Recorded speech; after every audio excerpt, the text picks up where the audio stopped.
যত দ্রুত সম্ভব সংস্কার করে নির্বাচন, ডক্টর ইউনূস।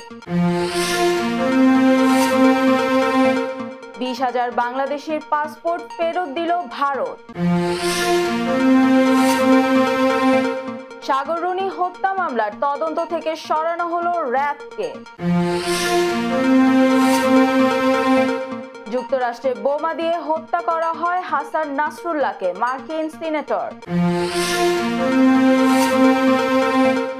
আমেরিকায় হারিকেন হেলেনের তাণ্ডবে শতাধিক প্রাণহানি।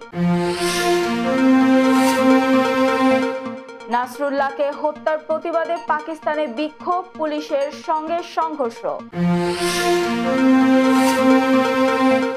এবং টেস্ট ক্রিকেটে নতুন ইতিহাস গড়ল ভারত। আসসালামু আলাইকুম, সবাইকে স্বাগত জানাচ্ছি মিলেনিয়াম টিভি ইউএস এর প্রতিদিনের বাংলা সংবাদে। আপনাদের সাথে রয়েছি আমি অঞ্জলি কবির। দেখছিলেন সংবাদ শিরোনাম, এবারে বিস্তারিত। প্রথমেই বাংলাদেশ প্রসঙ্গ।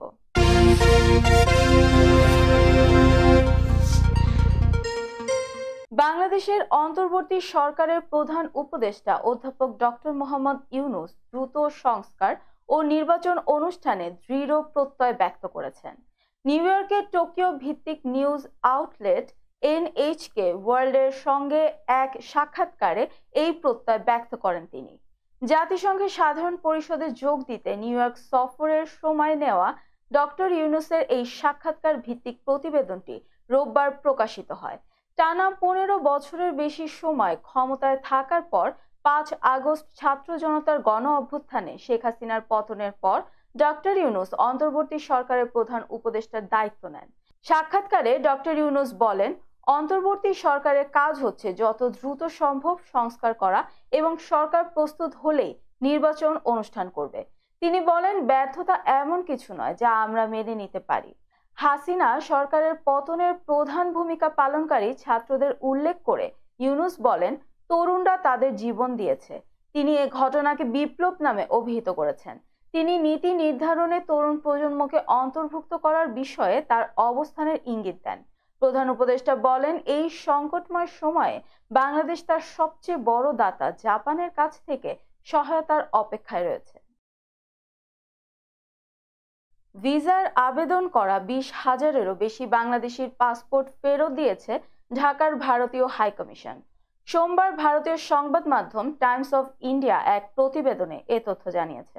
প্রতিবেদনে বলা হয়েছে, সর্বশেষ খবর অনুযায়ী 20,000-এর বেশি বাংলাদেশির পাসপোর্ট ফেরত দেওয়া হয়েছে। ঢাকায় ভারতীয় হাই কমিশনকে উদ্দেশ্য করে ব্যাপক বিক্ষোভ ও হুমকির পরিপ্রেক্ষিতে এই পদক্ষেপ নেওয়া হয়েছে। মূলত বাংলাদেশি নাগরিকদের জন্য ভিসা পরিষেবাগুলো অনির্দিষ্টকালের জন্য স্থগিত করার ফলে এই পরিস্থিতি হয়।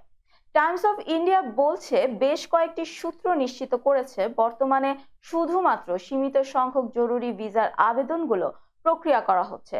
অবশ্যই এর মধ্যে কিছু ব্যতিক্রম ভিসাও আবেদন অন্তর্ভুক্ত রয়েছে, যেমন মেডিকেল ইমার্জেন্সি, স্টুডেন্ট ভিসা এবং তৃতীয় দেশে ভ্রমণের জন্য প্রয়োজনীয় ডাবল এন্ট্রি ভিসা। এর আগে শেখ হাসিনা সরকারের পতনের পর বিক্ষোভের জেরে ভিসা পরিষেবা স্থগিত করা হয়েছিল। রাজনৈতিক পট পরিবর্তনের এই ঘটনা দুই দেশের মধ্যে উত্তেজনা বাড়িয়ে তোলে। সাংবাদিক দম্পতি সাগর সরোয়ার ও মেহেরুন রুনি হত্যা মামলার তদন্তের দায়িত্ব থেকে র্যাবকে সরিয়ে দিয়েছে আদালত। সোমবার বিচারপতি ফারাহ মাহবুবের নেতৃত্বাধীন হাইকোর্ট বেঞ্চে রিটটির শুনানি হয়। এদিন হাইকোর্ট বলেছেন, এই হত্যাকাণ্ডের তদন্ত ভার থেকে র্যাবকে সরানো হলো। এটি পাঠানো হয়েছে স্বরাষ্ট্র মন্ত্রণালয়। বিভিন্ন সংস্থার অভিজ্ঞ যোগ্যতা সম্পন্ন ব্যক্তিদের সমন্বয়ে গঠিত টাস্ক ফোর্সের মাধ্যমে তদন্ত করাতে পারবে সরকার। বাদীপক্ষের আইনজীবী শিশির মনির বলেন, শুনানি শেষে র্যাবকে সরিয়ে বিভিন্ন সংস্থার অভিজ্ঞদের সমন্বয়ে উচ্চ ক্ষমতা সম্পন্ন টাস্ক ফোর্স গঠনের নির্দেশ দেন আদালত। এছাড়াও এ হত্যার রহস্য উদ্ঘাটন করে 6 মাসের মধ্যে রিপোর্ট দেওয়ার আদেশ আছে এবং হাইকোর্ট বলেছেন, এতদিন বিচার না হওয়া বেদনাদায়ক। হত্যাকাণ্ডের বছর খানেক পর তদন্তের ভার পায় র্যাব। আইনজীবী মঞ্জিল মোর্শেদের রিটের প্রেক্ষিতে আদেশ দিয়েছিলেন ওই সময় বিচারপতি শামসুদ্দিন চৌধুরী মানিক।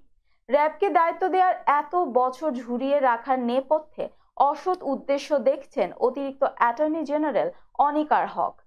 সকালে সাংবাদিক দম্পতি সাগর ও রুনি হত্যা মামলার তদন্তের দায়িত্ব থেকে র্যাবকে সরিয়ে দিতে আবেদন করে রাষ্ট্রপক্ষ। রোববার মামলার বাদী রুনির ভাই নওশের রহমান অভিযোগ করে বলেন, এই হত্যার ঘটনা ধামাচাপা দিতেই র্যাবকে তদন্তের দায়িত্ব দেওয়া হয়। হত্যার রহস্য উদ্ঘাটনে আইনজীবীও নিয়োগ করা হয়েছে। দর্শক, এবার দেখবেন যুক্তরাষ্ট্র সংবাদ।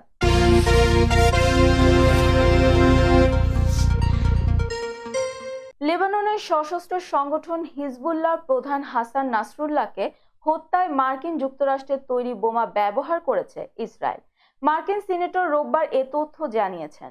খবর রয়টার্সের।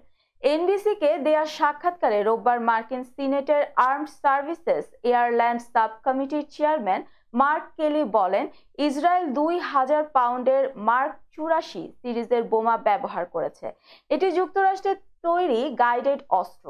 গত শুক্রবার রাতে লেবাননের রাজধানী বৈরুতে ইসরায়েলি বিমান হামলায় নিহত হন হাসান নাসরুল্লাহ। তিনি দীর্ঘ সময় ধরে লেবাননের শিয়াপন্থী রাজনৈতিক দল ও সশস্ত্র সংগঠন হিজবুল্লাহর নেতৃত্বে ছিলেন। শনিবার ইসরায়েল সেনাবাহিনী জানায়, তারা বৈরুতের দক্ষিণ শহরতলিতে হিজবুল্লাহ কেন্দ্রীয় কমান্ড সদর দপ্তরে হামলা চালিয়ে নাসরুল্লাহকে হত্যা করেছে। তবে তাকে হত্যায় কী ধরনের অস্ত্র ব্যবহার করা হয়েছে সে সম্পর্কে তখন কোনো মন্তব্য করতে রাজি হয়নি ইসরায়েলি বাহিনী। এ বিষয়ে তাৎক্ষণিক কোনো মন্তব্য করেনি মার্কিন প্রতিরক্ষা দপ্তর পেন্টাগনও। দর্শক, মিলেনিয়াম টিভি ইউএস এর প্রতিদিনের বাংলা সংবাদের এই পর্যায়ে ছোট্ট একটি বিরতি, সঙ্গেই থাকুন।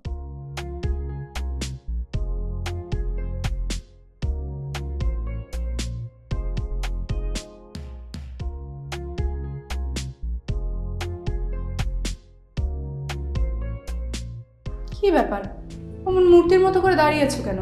পাগল হয়ে গেলে নাকি? প্র্যাকটিস করছি। কি প্র্যাকটিস করছো? কেন লিভিং স্ট্যাচুরে দাঁড়িয়ে কি করে ভিক্ষা করে দেখালি? আমার ট্যাক্স নিয়ে ঝামেলা চলছে, ল্যান্ড প্রপার্টি নিয়ে ঝামেলা চলছে। এগুলো সমাধান না হলে কিছুদিন পর আমাকে ওইভাবে দাঁড়িয়ে ভিক্ষা করতে হবে। এখন থেকে দাঁড়িয়ে প্র্যাকটিস করছি। আহা, এত চিন্তা করছো কেন? লিগ্যাল নেটওয়ার্ক ইন্টারন্যাশনাল আছে না? Legal network international? হ্যাঁ, কিছুদিন আগে ইন্স্যুরেন্স দিয়ে সম্পভাবীদের একটা ঝামেলা হলো না, লিগ্যাল নেটওয়ার্কের মাধ্যমেই তো সেটা সমাধান হলো। শুধু ইন্স্যুরেন্সই না ভাবি, criminal case, immigration, tax, divorce, housing সংক্রান্ত যে কোনো লিগ্যাল সমস্যার সমাধান পেয়ে যাবেন লিগ্যাল নেটওয়ার্কে। যুক্তরাষ্ট্রের 50টি স্টেটে যে কোনো প্রান্তে যে কোনো লিগ্যাল সহায়তা দিতে কিন্তু আমাদের সঙ্গে আছে লিগ্যাল নেটওয়ার্ক ইন্টারন্যাশনাল। শুধু তাই নয়, লিগ্যাল নেটওয়ার্কে আছেন যুক্তরাষ্ট্রের স্বনামধন্য সব লয়ার, যাদের আইনি সহায়তায় যে কোনো লিগ্যাল সমস্যার সমাধান পেয়ে যাবেন খুব সহজেই। তাহলে দেরি কেন? এখনই চলো লিগ্যাল নেটওয়ার্কে।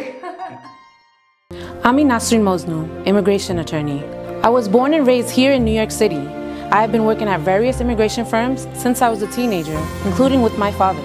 I'm passionate and dedicated about immigration. I am committed to provide my clients with nothing but the best. আমরা অ্যাসাইলাম অফিস, ইমিগ্রেশন কোর্ট সহ যুক্তরাষ্ট্রের 50টি স্টেট ও বাংলাদেশ কনসুলেটে আপনাদের আইনগত সহায়তার নিশ্চয়তা দিচ্ছি। Please come and take advantage of our excellent legal services. Our initial consultations are always free. বরেণ্য অভিনেতা আবুল হায়াত একজন স্বাস্থ্য সচেতন মানুষ। একদিন শুটিংয়ে হঠাৎ অসুস্থ হয়ে হতাশায় ভোগেন। সবাই ব্যস্ত, এখন আমার সেবা করবে কে? কেন? নিউ ইয়র্কে গোল্ডেন এজ হোম কেয়ার আছে না, আপনাদের হতাশা দুশ্চিন্তা দূর করে সুস্থ করে তোলে যাদের অঙ্গীকার। সঠিক সময়ে সঠিক সেবা দেওয়ার বিশ্বস্ত প্রতিষ্ঠানের নাম golden age home care. Golden age home care New ইয়র্কবাসীর পূর্ণ আস্থার জায়গা। দর্শক, আবারও স্বাগতম মিলেনিয়াম টিভি ইউএস এর প্রতিদিনের বাংলা সংবাদে। দেখছিলেন যুক্তরাষ্ট্র সংবাদ। আমেরিকার দক্ষিণ পূর্বাঞ্চলীয় অঙ্গরাজ্যগুলোতে শক্তিশালী হারিকেন হেলেনের তাণ্ডবে শতাধিক মানুষের প্রাণহানি হয়েছে। ব্যাপক ক্ষয়ক্ষতির পাশাপাশি বিদ্যুৎ বিচ্ছিন্ন অবস্থায় আছেন কয়েক লাখ মানুষ। ব্রিটিশ সংবাদ মাধ্যম বিবিসি এ তথ্য জানিয়েছে। গত বৃহস্পতিবার রাতে শক্তিশালী হারিকেনটি ফ্লোরিডা উপকূলে আঘাত হানে। বিগ বেন্ড এলাকায় ঘন্টায় 225 কিলোমিটার বেগে আঘাত হানে 4 ক্যাটাগরির এই হারিকেন। হেলেন এই অঞ্চলের এখন পর্যন্ত সবচেয়ে বেশি তাণ্ডব চালানো হারিকেন। ফ্লোরিডার পর এটি জর্জিয়া, টেনেসি ও 2 ক্যারোলাইনার দিকে অগ্রসর হয়। এর প্রভাবে অঙ্গরাজ্যগুলোর বিভিন্ন অঞ্চলে ভারী বৃষ্টিতে বন্যার সৃষ্টি হয়েছে। হেলেন দুর্বল হয়ে পড়লেও প্রবল বাতাস, বন্যা ও টর্নেডোর আশঙ্কা কাটেনি। হারিকেনে সবচেয়ে ক্ষতিগ্রস্ত হয়েছে নর্থ ক্যারোলাইনা। অঙ্গরাজ্যটির কেবল একটি কাউন্টিতে মৃত্যু হয়েছে অন্তত 30 জনের। বানকম্প নামের ওই কাউন্টিতে ব্যাপক ক্ষয়ক্ষতি হয়েছে। নর্থ ক্যারোলাইনার গভর্নর রয় কুপার বলেছেন, পাহাড়ি শহর অ্যাশভিলের শত শত রাস্তা সম্পূর্ণ বিচ্ছিন্ন হয়ে পড়েছে। বাসিন্দাদের জন্য আকাশপথে রসদ সরবরাহ করা হচ্ছে। পানিবন্দীদের উদ্ধারে ব্যবহার করা হচ্ছে বোট ও হেলিকপ্টার। হেলেনের ধ্বংসযজ্ঞকে অতিমাত্রা বিধ্বংসী বলে অভিহিত করেছেন মার্কিন প্রেসিডেন্ট জো বাইডেন।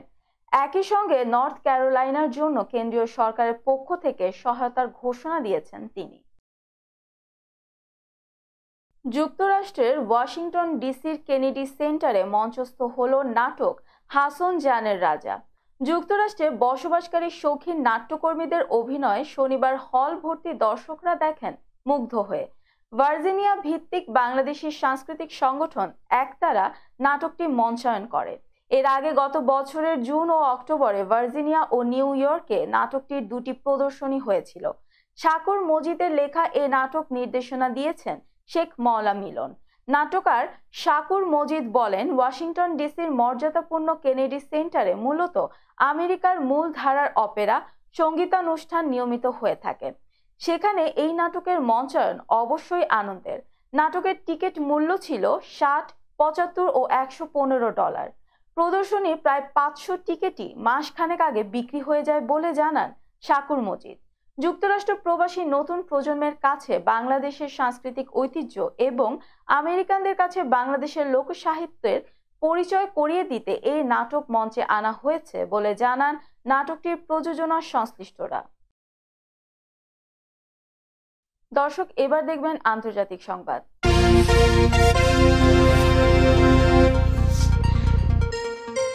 লেবাননের সশস্ত্র গোষ্ঠী হিজবুল্লাহর প্রধান হাসান নাসরুল্লাহকে হত্যার প্রতিবাদে পাকিস্তানের করাচিতে বিক্ষোভ করেছে হাজারো জনতা। বিক্ষোভের এক পর্যায়ে পুলিশের সঙ্গে সংঘর্ষ হয়েছে বিক্ষোভকারীদের। গতকাল রোববার সন্ধ্যায় এই সংঘর্ষের ঘটনা ঘটে। বার্তা সংস্থা এএফপি ও পাকিস্তানের সংবাদ মাধ্যম ডন জানিয়েছে, বিক্ষোভকারীরা পুলিশকে লক্ষ্য করে ইট, পাটকেল ও পাথর ছুঁড়েছে। অন্যদিকে পুলিশও বিক্ষোভকারীদের লক্ষ্য করে টিয়ার গ্যাসের শেল ছুঁড়েছে। গত শনিবার ইসরায়েলি হামলায় হিজবুল্লাহর প্রধান হাসান নাসরুল্লাহর নিহতের খবর ছড়িয়ে পড়ার পর পাকিস্তান জুড়ে হাজার হাজার মানুষ বিক্ষোভে রাস্তায় নেমে পড়ে। বিক্ষোভকারীরা ইসরায়েল ও যুক্তরাষ্ট্রের বিরুদ্ধে স্লোগান দেয়। প্রথমে ইসরায়েল জানায় তারা শুক্রবারে দক্ষিণ বৈরুতের শহরতলিতে হামলা চালিয়ে হাসান নাসরুল্লাহকে হত্যা করেছে।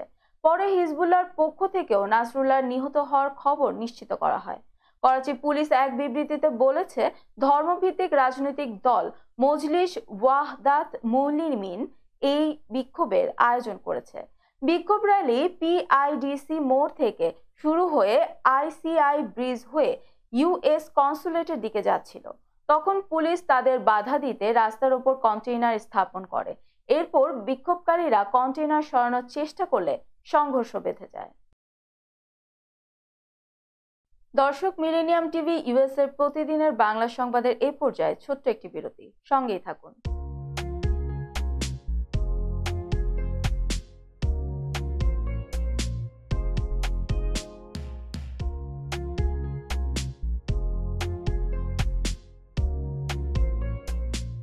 কি ব্যাপার, অমন মূর্তির মতো করে দাঁড়িয়ে আছো কেন? পাগল হয়ে গেলে নাকি? প্র্যাকটিস করছি। কি প্র্যাকটিস করছো? কেন লিভিং স্ট্যাচুরে দাঁড়িয়ে কি করে ভিক্ষা করে দেখালি? আমার ট্যাক্স নিয়ে ঝামেলা চলছে, ল্যান্ড প্রপার্টি নিয়ে ঝামেলা চলছে।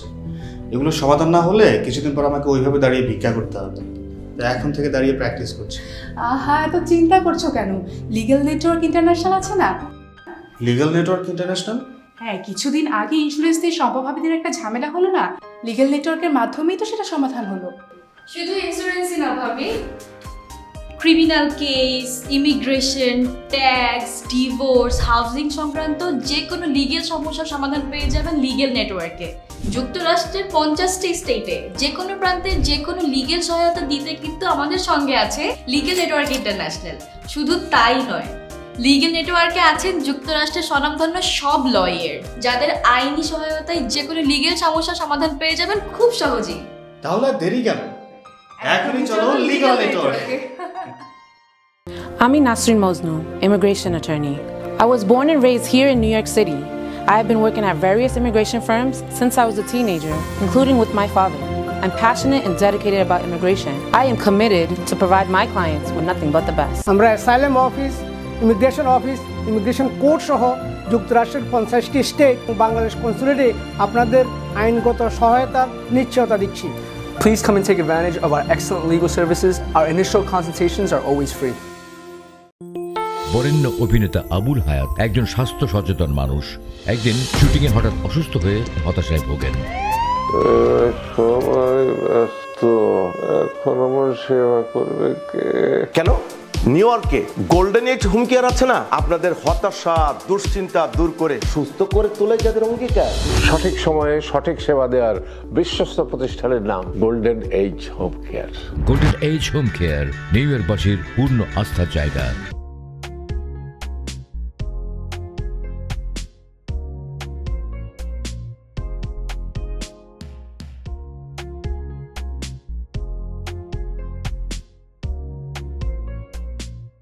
কি ব্যাপার, অমন মূর্তির মতো করে দাঁড়িয়ে আছো কেন?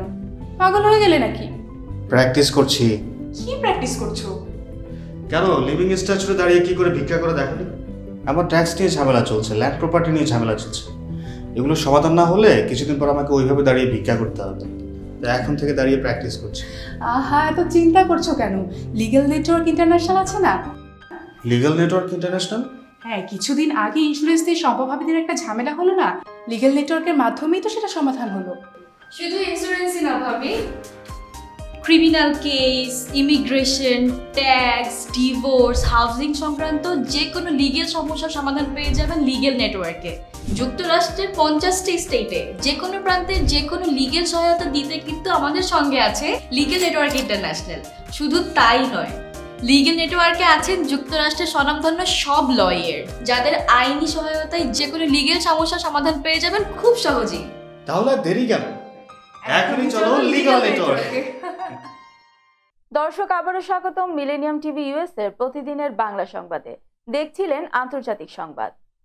ভারতের কাশ্মীরে এক নির্বাচনী জনসভায় বক্তৃতা দেওয়ার সময় অসুস্থ হয়ে পড়েন কংগ্রেস সভাপতি মল্লিকার্জুন খাড়গে। এর কিছুক্ষণ পরই তিনি সুস্থ হয়ে রসিকতার ছলে বলেন, মোদির পতন না দেখা পর্যন্ত মরব না। ভারতীয় সংবাদ মাধ্যম ইকোনমিক্স টাইমস জানিয়েছে, গতকাল রোববার কাশ্মীরের কাঠুয়ায় এক জনসভায় ভাষণ দিচ্ছিলেন মল্লিকার্জুন খাড়গে। বক্তব্য দিতে দিতেই হঠাৎ তিনি অস্বস্তি বোধ করেন। তখনই চিকিৎসক ডাকা হয়। সামাজিক যোগাযোগ মাধ্যমে ছড়িয়ে পড়া ভিডিওতে দেখা গেছে মঞ্চে দাঁড়িয়ে বক্তব্য দিচ্ছেন মল্লিকার্জুন খাড়গে। হঠাৎ তার চোখ বুজে আসে, কথাও আটকে যায়। বোঝা যায় তিনি বেশ অস্বস্তি বোধ করছেন। ঠিক তখনই মঞ্চে থাকা আরেক কংগ্রেস নেতা তার হাত ধরে ফেলেন। এরপর নিরাপত্তা রক্ষী এবং অন্যান্য কংগ্রেস নেতা তাকে ধরে চেয়ারে বসান। এরপর চিকিৎসক ডাকা হয় বলে জানিয়েছে ইকোনমিক্স টাইমস। প্রাথমিক চিকিৎসার পর অল্প কিছুক্ষণের মধ্যেই তিনি আবার মঞ্চে ফেরেন। সুস্থ হয়ে মঞ্চে ফিরেই রসিকতার সুরে মল্লিকার্জুন খাড়গে বলেন, আমার বয়স 83, তবে এত তাড়াতাড়ি মরছি না। মোদির পতন না দেখে মরবো না, তাকে গদি থেকে সরিয়ে তবেই মরবো। তবে বেশিক্ষণ বক্তব্য দেননি বর্ষিয়ান এই নেতা। চিকিৎসকেরা বলেছেন তাকে প্রাথমিক চিকিৎসা দেয়া হয়েছে, তার অবস্থা এখন স্থিতিশীল। দর্শক, এবার দেখবেন প্রতিনিধি সংবাদ।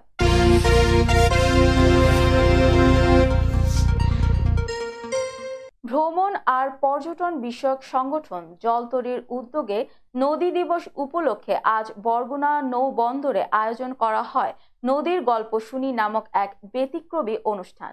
আমাদের প্রতিনিধি মোহাম্মদ আসাদ তালুকদার জানান, অ্যাডভোকেট আহমদ মোতালেবের সভাপতিত্বে বিকাল 5টা থেকে সন্ধ্যা 8:30 পর্যন্ত অনুষ্ঠানে প্রধান অতিথি ছিলেন সদর উপজেলা নির্বাহী কর্মকর্তা মোহাম্মদ শামীম মিয়া। নদী নিয়ে স্মৃতিচারণ করেন লেখক সাংবাদিক চিত্তবঞ্জনশীল সাংবাদিক মনির কামাল, হাসান ঝন্টু, মুশফিক আরিফ, এহসানুল হক শাওন, নৌ কর্মকর্তা আলমগীর হোসেন প্রমুখ। দর্শক, এবার দেখবেন বিনোদন সংবাদ।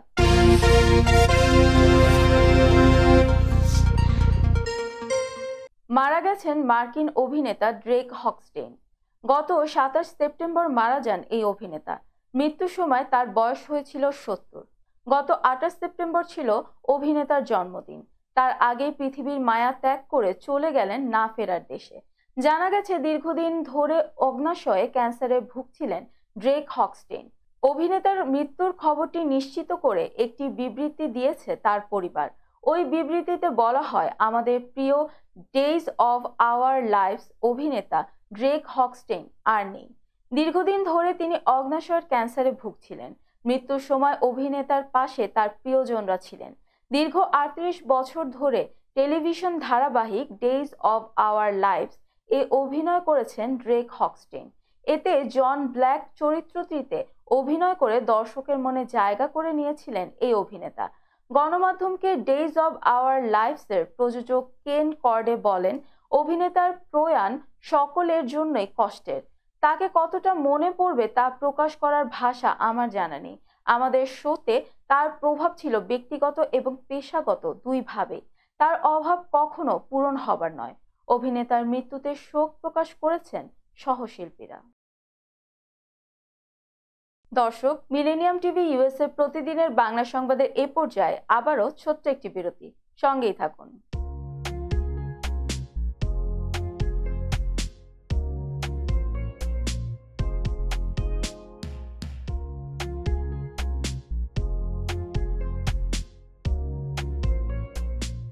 কি ব্যাপার, অমন মূর্তির মতো করে দাঁড়িয়ে আছো কেন? পাগল হয়ে গেলে নাকি? প্র্যাকটিস করছি। কি প্র্যাকটিস করছো?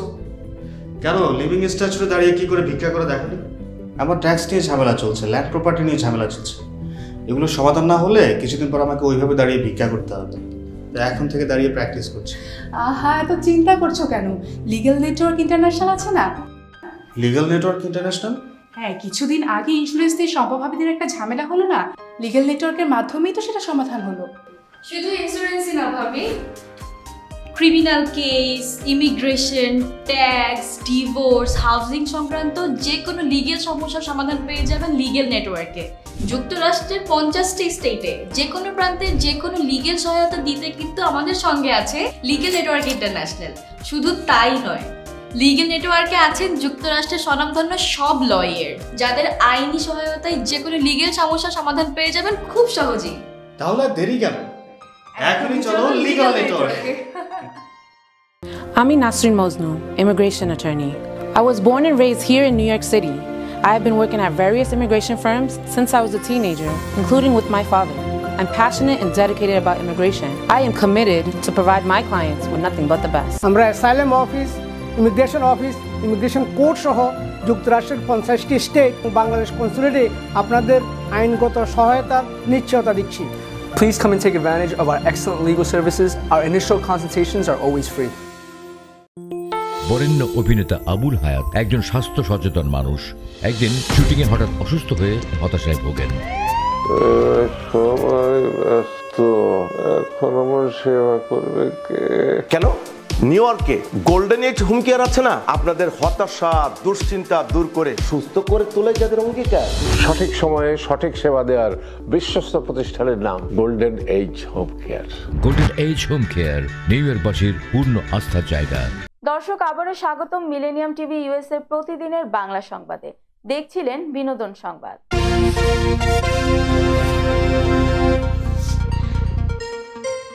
রায়হান রাফির নির্মিত সিনেমা তুফানের দুষ্টু কোকিল গানটির কথা, সুর ও আংশিক ভয়েস দিয়েছেন দুই বাংলার জনপ্রিয় কণ্ঠশিল্পী, সুরকার, সঙ্গীত পরিচালক আকাশ সেন। কিন্তু সিনেমা এবং গানের ক্রেডিট লাইনে নেই এই গায়কের নাম। নিজের গানের নাম না থাকায় ক্ষুব্ধ হয়ে সামাজিক যোগাযোগ মাধ্যমে আক্ষেপ প্রকাশ করেছেন আকাশ সেন। গত 29 সেপ্টেম্বর বিষয়টি নিয়ে নিজের ফেসবুকে আকাশ লিখেছেন, তুফান সিনেমা এখন চরকি এবং হইচই নামক দুটি প্ল্যাটফর্মে চলছে, আর দুষ্টু কোকিল গানটা তুফান সিনেমার সর্বোচ্চ সংখ্যায় দেখা হয়েছে। কিন্তু দুটি ওটিটি অ্যাপের কোনোটিরই টাইটেল কার্ডে সঙ্গীত পরিচালক, গীতিকার বা গায়কের তালিকায় আমার নাম নেই। অথচ দুষ্টু কোকিল গান আমার লেখা, সুর এবং আংশিক গাওয়া। চরকি মানলাম বাংলাদেশের প্রতিষ্ঠান, আমার নাম দেয়নি, কিন্তু হইচই সেটা তো কলকাতার, তারা কেন এই অন্যায় অরাজকতা করলো? তিনি আরো লেখেন, দেখুন এই গানটা থেকে আমার আর পাওয়ার কিছুই নেই, বরং আপনারা গান থেকে আয় করেছেন, করুন, আরো করুন।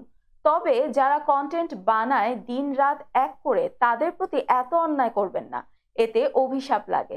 সবশেষ তিনি লেখেন, আপনারা আমার নাম না দেন কিন্তু আমার কাজকে দাবাতে পারবেন না। আমি ছিলাম, আছি, মরার পরও থাকবো আমার প্রিয় শ্রোতাদের অন্তরে, কারণ আমার নিয়ত পরিষ্কার। বলিউডে বেড়েই চলেছে ফ্র্যাঞ্চাইজি সিনেমার সংখ্যা। এর মধ্যে অন্যতম জনপ্রিয় সিনেমা যশরাজ ফিল্মসের ধুম ফ্র্যাঞ্চাইজি। সিনেমাটির মুক্তির আগে থেকেই দর্শকদের আগ্রহর শেষ নেই। এবার নতুন করে আলোচনায় ধুম ফ্র্যাঞ্চাইজির সিনেমা ধুম 4। আর এই আলোচনা হচ্ছে মূলত বলিউডের জনপ্রিয় অভিনেতা রণবীর কাপুরকে নিয়ে। পিঙ্ক ভিলার প্রতিবেদন বলছে, ধুম 4 এর মূল চরিত্রে অভিনয় করবেন রণবীর কাপুর। সিনেমার এক সূত্র জানায়, রণবীরের সঙ্গে বহুদিন ধরে এ বিষয়ে কথাবার্তা চলছে। তিনি সবসময় সিনেমাটির ব্যাপারে আগ্রহ দেখিয়েছেন। অবশেষে ফ্র্যাঞ্চাইজির মূল চরিত্র নিশ্চিত করা হয়েছে তাকে। প্রতিবেদন থেকে জানা যায়, ধুম 4 বর্তমানে প্রি প্রোডাকশন স্টেজে আছে। বর্তমান সময়ে সঙ্গে তাল মিলিয়ে সিনেমাটি নির্মাণ করা হবে। দর্শক এমন কিছু দেখবে যা আগে দেখেনি। ধুম ফ্র্যাঞ্চাইজির শেষ সিনেমা ধুম 3 মুক্তি পেয়েছিল 2013 সালে। এক দশকের বেশি সময় কেটে গেলেও মুক্তি পায়নি ধুম ফ্র্যাঞ্চাইজির সিনেমা। এতে দর্শকের আগ্রহের শেষ নেই।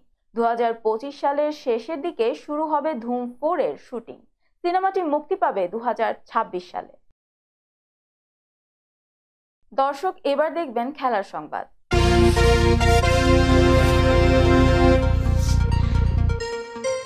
কানপুর টেস্টের প্রথম ইনিংসে 233 রান করেছে বাংলাদেশ।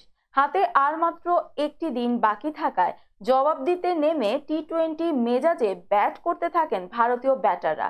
সেই সঙ্গে টেস্ট ক্রিকেটের 147 বছরের ইতিহাসে নতুন রেকর্ড গড়েছে আকাশী নীলরা। সোমবার নিজেদের প্রথম ইনিংসে ব্যাট করতে নেমে 3 ওভার শেষে বা 18 বলে দলীয় অর্ধশতকে পৌঁছায় ভারত। টেস্ট ইতিহাসে এটি দ্রুততম দলীয় 50 রানে পৌঁছানোর ঘটনা। এর আগে চলতি বছরের 24 জুলাই ওয়েস্ট ইন্ডিজের বিপক্ষে 26 বলে দলীয় দ্রুততম 50 রানের নতুন রেকর্ড গড়েছিল ইংলিশরা। সেবার 3 লায়ন্সরা ভেঙে দিয়েছিল 1994 সালে দক্ষিণ আফ্রিকার বিপক্ষে নিজেদেরই করা 27 বলে দলীয় 50-15 রেকর্ড। সংবাদ শেষ করার পূর্বে শিরোনামগুলো আরো একবার। যত দ্রুত সম্ভব সংস্কার করে নির্বাচন, ডক্টর ইউনূস। 20,000 বাংলাদেশের পাসপোর্ট ফেরত দিল ভারত। সাগররুনি হত্যা মামলার তদন্ত থেকে সরানো হলো র্যাবকে। যুক্তরাষ্ট্রে বোমা দিয়ে হত্যা করা হয় হাসান নাসরুল্লাহকে, মার্কিন সিনেটর। আমেরিকায় হারিকেন হেলেনের তাণ্ডবে শতাধিক প্রাণহানি। নাসরুল্লাহকে হত্যার প্রতিবাদে পাকিস্তানে বিক্ষোভ, পুলিশের সঙ্গে সংঘর্ষ। এবং টেস্ট ক্রিকেটে নতুন ইতিহাস গড়ল ভারত। এই ছিল মিলেনিয়াম টিভি ইউএসএ প্রতিদিনের বাংলা সংবাদে। মিলেনিয়াম সংবাদ দেখতে লগ ইন করুন আমাদের সামাজিক যোগাযোগের সাইট facebook.com/millenniumtvUSA বাংলা এবং youtube.com/officialmillenniumtv। এছাড়াও সংবাদের সর্বশেষ আপডেট জানতে ভিজিট করুন আমাদের নিয়মিত ওয়েবসাইট www.millenniumtvusa.com এবং www.millenniumtv.org। প্রিয় দর্শক, মিলেনিয়াম টিভি দেখুন সকল অ্যান্ড্রয়েড ফোনে, iOS ও Apple TV, Amazon Fire TV, Roku TV এবং সকল স্মার্ট টিভিতে। এছাড়াও মিলেনিয়াম টিভি দেখতে পাবেন সমস্ত ইউরোপীয় দেশ এবং অস্ট্রেলিয়ায় স্কাই নেটওয়ার্কে, বিশ্বব্যাপী জাদু টিভি, রেডিয়েন্ট আইপি টিভি, বিশ্বব্যাপী জাগো বিডি নেটওয়ার্ক এবং বিশ্বব্যাপী হরাইজন স্যাটেলাইটে। আপনারা যেখানেই থাকুন, ভালো থাকুন, সুস্থ থাকুন, মিলেনিয়াম টিভির সাথেই থাকুন। আল্লাহ হাফেজ।